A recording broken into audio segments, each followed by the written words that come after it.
This is the QTV Nightly News, which is also on Q Radio 103.3 FM. And I am Mam Nabuka. Thank you for joining us. Here are the headlines. In a crucial sitting on Wednesday, the National Assembly debated the $36 billion 2026 national budget estimates presented as part of the fourth ordinary session of the 2025 legislative year. The executive director of the newly inaugurated Student Revolving Loan Scheme, Dr. Sambaba, says the loan scheme will address the long-standing gaps in educational financing, particularly for students who qualify for university but cannot afford the cost. The medical director of Sharab Medical Hospital, Dr. Abubakar Jah, invited renowned in vitro fertilization (IVF) and fertility expert Dr. Ibrahim Wada to the Gambia to explore how best he can support local doctors to develop a fully functioning fertility center in the country. 8 years after leaving the country, former President Yahya Jammeh's voice has once again echoed across the Gambia, and this time it has reached the floor of the National Assembly. On Wednesday, NAMS debated a motion on whether the ex-president's recent remarks in a widely shared audio pose a threat to national peace. In sport news, it's good news for Gambia from the Islamic Solidarity Games in Saudi Arabia as our athletes land their first medal at these games. Those were the headlines, and now the news in detail.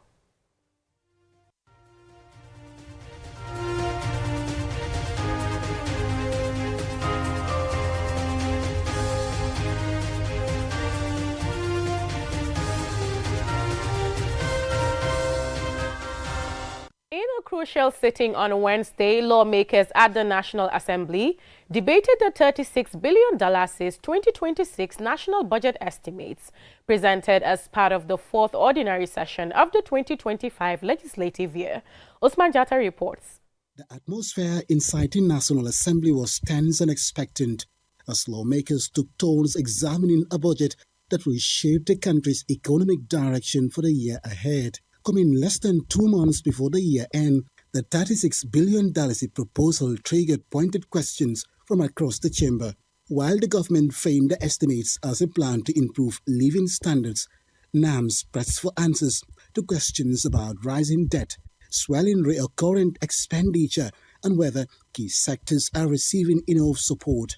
Among the most critical voices were those of Honorable Almami Jiba, Yahya Menteng Sanyang, Bakari Kebaji, and Asan Toure, who argued that the budget falls short of addressing public needs. It's a pity. When you look at productive sector of our economy, talk of the education sector, basic and secondary education, what is budgeted for them? Agriculture, what is there for them? Youth and sport, what is there for them? Talk of defense, what is there for them? You realize that this is a failed budget. Their priority is not about our farmers. Their priority is not about our market women. Their priority is not about the disabled, but their priority is the office of the president. Is it realistic for a toll to be allocated $52 million? The salaries of the civil servants, we have not looked at it and it has not been increased. But we are in a position to increase salaries for National Assembly members. I am not part of it. It's not justifiable with the current situation that we are facing as a nation. A significant share of the government's spending is allocated to salaries, promotions, and new public sector recruitment, a move officials say is necessary to strengthen service delivery. However, not all lawmakers were skeptical. Majority Leader Bileji Tunkara and Lower Salom Nam Seni Jawara welcomed the estimates. We have a call on government that reduce the amount of money you borrow outside. But let's really look inward to get funding to fund our social projects. And Parliament cannot come here again, try to give an ugly picture to that. Let me tell you, there is no government in the world that doesn't borrow to financial development. Today, a bag of rice is $1,650. And this opposition, they never wanted this rice to come down. Responding to hours of debate, Finance Minister Sidi M. Keita addressed the most pressing concerns, key among them the country's growing debt profile.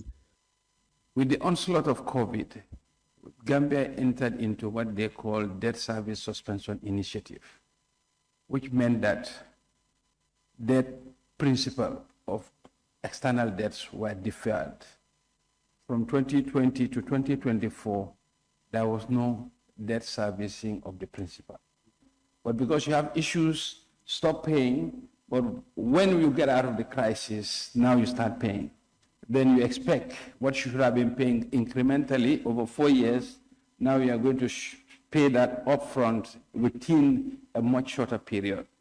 That adds to the debt challenge that we had. The session was adjourned to Monday, 24 December 2025. Osman Jata, QTV News, Beijing, China. Now, the executive director of the newly inaugurated Student Revolving Loan Scheme, Dr. Sambaba, says the loan scheme will address the long-standing gaps in educational financing, particularly for students who qualify for university but cannot afford the cost. He was speaking to Aliou Cisse in the second of our interviews with an executive director of the newly inaugurated funds. Access to finance has long been a barrier for many underprivileged Gambians seeking higher education. Dr. Sambaba explains the specific gaps this revolving loan scheme, an initiative under the Ministry of Higher Education, intends to address. We don't want to have a Gambia where somebody would say, I want to go to university, I want to go to USET, I want to go to land at a TVET institution, but I don't think I can pay. We don't want to have a Gambia where a kid in any part of the country would say, I don't know if higher education is for me, just because of their financial situation. What kids should worry about is their grades, and their health. But access this fund, inshallah, would make that history. Financing should not be a barrier for anyone's development. It's supposed to be revolving, but you cannot just start and expect it to be on its own. But the idea is to work with government and development partners to have an extended period of sustained investment. Because before, for example, if you fund a student today, they're graduating in 4 years before, and then we give them a year grace period before they start paying, for example. So that's 5 years. So we should be expecting monies back probably in earliest 3 years, but most likely 5 years' time. Dr. Bass says the scheme aims to make the loan affordable and sustainable to avoid students graduating with unmanageable debts. One of the things that we've been looking at is we want to have a student loan program that would provide access, number one.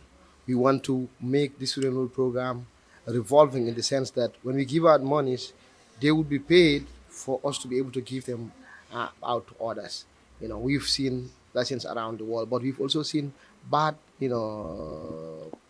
lessons around the world that we want to avoid. So there are many parts of the world where, people take loans and they become burdens throughout their lives. So we are very cognizant of that, and we are working towards building a system that would provide access without giving people a loan that they will have to pay for the rest of their lives. So we definitely having that in mind. It's supposed to create access and help people develop, but not just tie people down with loans that they'll be paying for the rest of their lives. So we really having that in mind. While the government awards scholarships to thousands of Gambians at both the University of the Gambia and other tertiary institutions, there are still many who can't access higher education due to financial challenges. Dr. Ba earned his PhD in higher education and students' affairs from Ohio University in the United States of America. Reporting for QTV News, I am Aliou Cisse.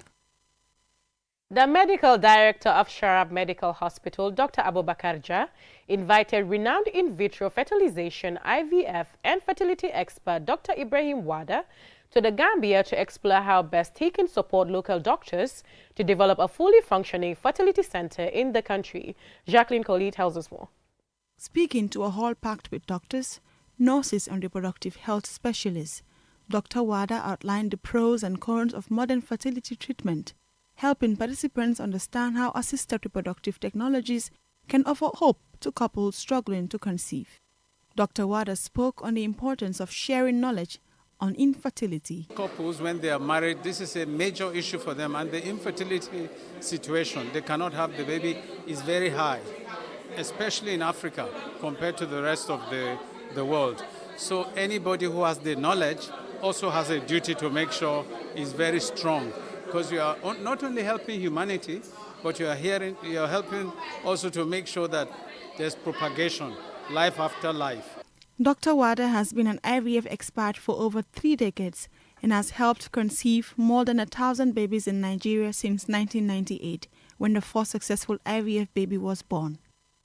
Dr. Wada says he has no doubt that IVF will also be successful in the Gambia, helping couples who have lost hope in their quest for conception to regain their sanity. But there are some cases where without IVF is misery. It's a lack of child until you are too old, which is not good.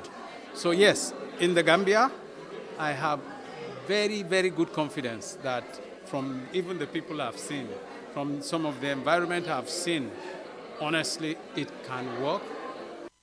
Dr. Abubakar Jah says his decision to invite Dr. Wada was driven by the growing number of Gambian couples facing infertility and the need for specialized local services to reduce the emotional, financial, and physical burden of seeking treatment abroad, and expressed the hope that the visit will help local doctors establish a fertility center. There is a very good chance that very soon we're going to have a top-notch fertility center here in the Gambia that is going to do all the Islam compliant and the Christian compliant fertility procedures that are available throughout the world.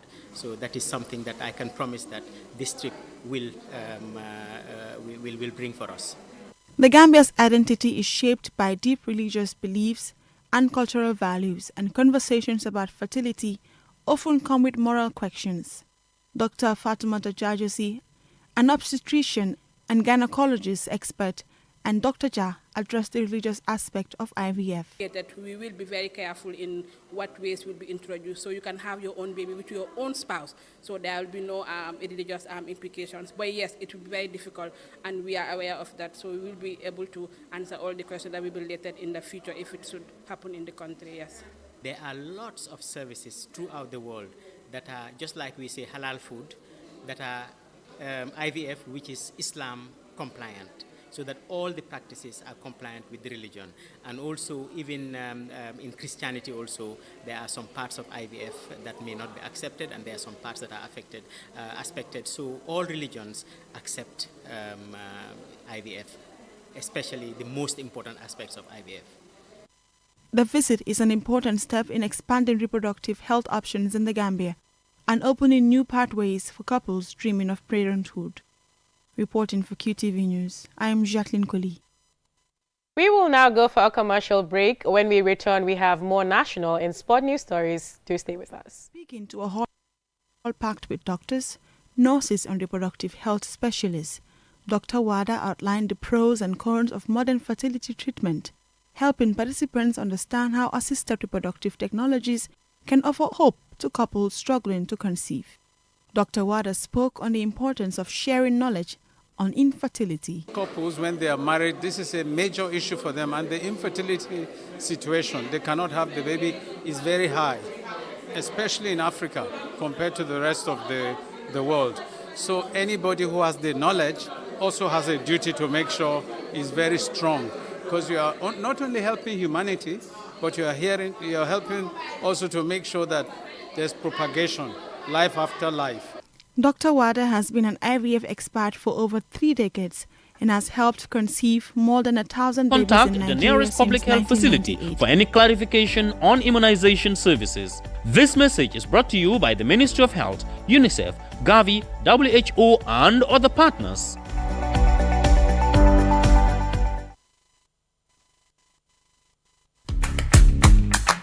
Browse with us. QCell brings you a promo like never before. Get unlimited internet for just $25. Yes! Recharge $25 and enjoy the convenience of free internet from 1 a.m. to 6 a.m. every day with our Browse with Us promo. With this amazing offer, you can browse, stream, and download all your favorite movies for free. So why wait?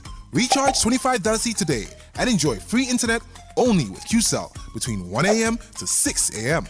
For more information, call customer care on 111.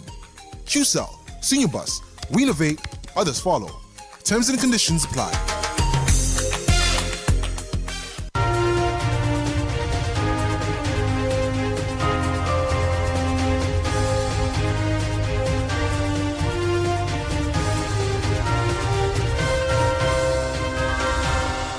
Welcome back, and this is QTV News. 8 years after leaving the country, former President Yahya Jammeh's voice has once again echoed across the Gambia, and this time it has reached the floor of the National Assembly. On Wednesday, NAMS debated a motion on whether the ex-president's recent remarks in a widely shared audio pose a threat to national peace. Usman Jatta reports. Yahya Jammeh's audio message promising a November return has ignited a familiar unease shared among his supporters in Kanilai, his hometown. The announcement has reignited memories, fears, hopes, and political tensions that many Gambians thought had settled with time. The declaration comes at a sensitive moment. The country is entering the long build-up to the 2026 presidential elections, and the former president's desire to step back onto the Gambian soil has pushed a difficult national conversation back into the spotlight. That should be the focus of the government right now. Inside the National Assembly, that conversation turned into an intense debate. It began with Honorable Saini Jawara of Lower Salem tabling a motion titled Jammeh's recent remarks as a threat to national security. And frustrations that I address these issues with great public importance. As a representative of the people, I urge the government to urgently respond to the formal statement made by the former President Jammeh. But tensions rose almost immediately following Honorable Jawara's submission. Lawmakers including Babu Sise and both majority and minority leaders joined the debate, revealing a chamber divided not only by law and politics, but by the unresolved emotions tied to Jammeh's 22-year rule. The right does not shield him from prosecution against any alleged crimes. That's very clear. If that's the person of the government, what has that posed threat to the security? What has that posed fear among Gambians? Maybe a political fear, but not a security fear. To say that what we are facing was as a result of inaction of government is really unfair. The president, in his foresight, deemed it prudent for the purpose of inclusivity and not reconciliation. We deem it fit to make sure that we bring everybody on board. We are already informed that he is coming. So it is no more a threat. It is up to the government to take its position. But now Parliament has a responsibility. And our responsibility today or tomorrow is to clear the path. We now have a country headed by a new government, and if he wants to come, he can easily, liaise with him, with the current government, to see how they can facilitate his coming.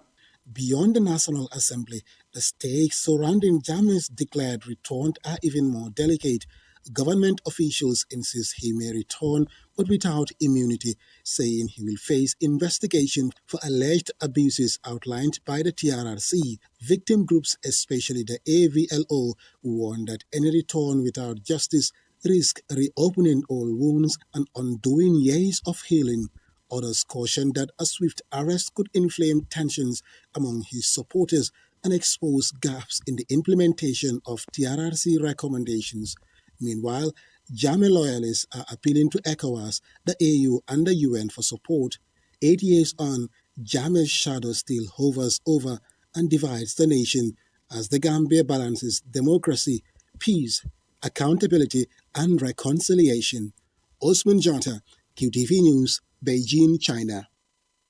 Every year on November 20th, the world pauses to honor its youngest citizens, and here in the Gambia, World Children's Day shines a spotlight on the energy, creativity, and achievements of our children. Bob reports. Happy World Children's Day. Today, we proudly commemorate the adoption of the United Nations Convention on the Rights of the Child.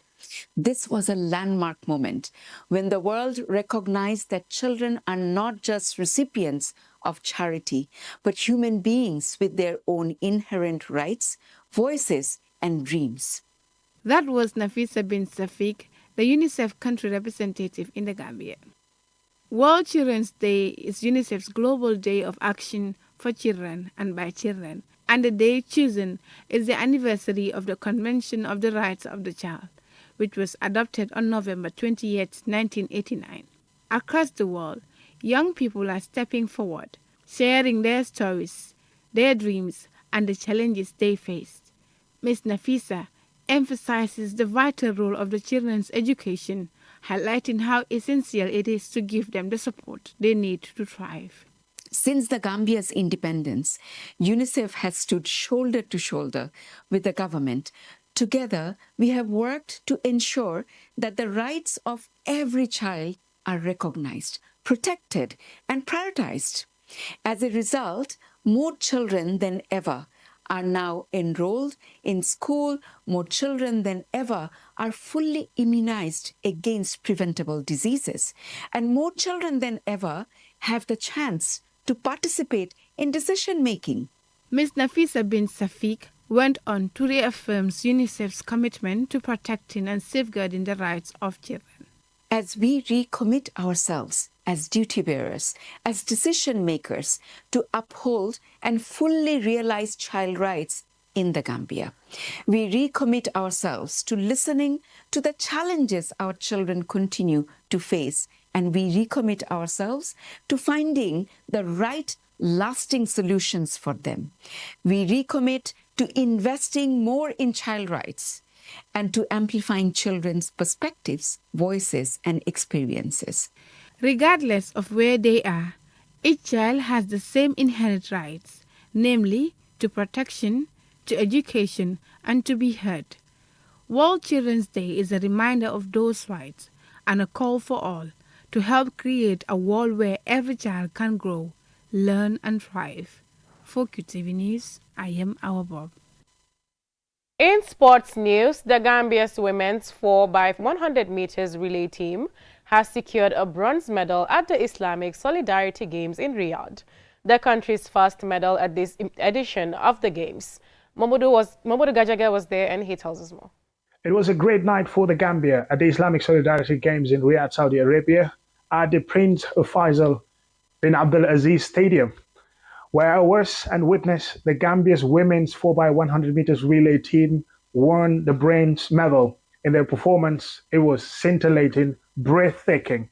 Up to the anchor person who finished the race, it was very, very close, but eventually Aissatou, who completed the race, managed to finish third position, which guarantees the Gambia a medal in these games. They're first in the 6th edition of the Islamic Solidarity Games.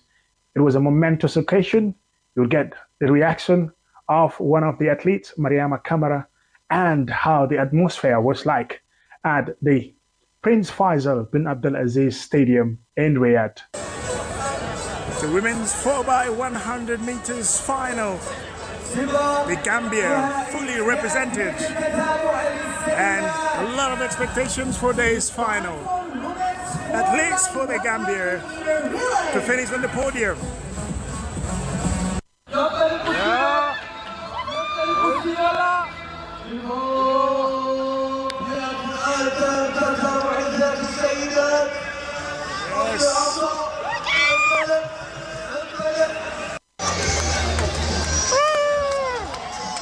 That's wonderful!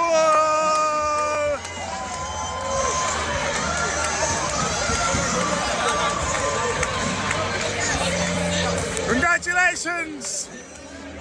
Aissatou finished third, and that's going to be a bronze medal for the Gambia. This is a joyous moment. The first medal for the Gambia, and it's going to be bronze. Yes! Bronze medalist, Gambia's 4x100 meters women's relay team in the final. You made your country proud. Congratulations.